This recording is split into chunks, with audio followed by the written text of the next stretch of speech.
Safe bang bumili ng tablet sa Shopee o Lazada? Bumili ako nitong refurbished na Dell 2-in-1 Windows tablet sa Shopee galing sa Chinese shop na ito. Okay naman yung presyo niya, bago yung battery at maganda yung specs niya. Dumating yung item after 6 days gamit ang standard free shipping ng Shopee. Wala namang damage yung item at meron pa ngang freebies na mouse, bag at USB hub. Gusto ko kasi ng magaan na Windows tablet na pwedeng i-charge gamit ang power bank. Gumana naman ito gamit itong Ugreen 145-watt power bank na binili ko sa Lazada. So far, wala naman akong nakitang problema. Gumagana lahat, mabilis siya at nagtatagal yung battery. Masasabi ko naman na safe umorder ng mga gadget online basta maganda at totoo yung reviews at maayos kausap yung seller.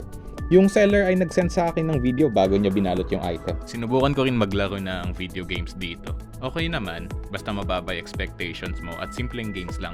Di naman talaga ito pang gaming na laptop.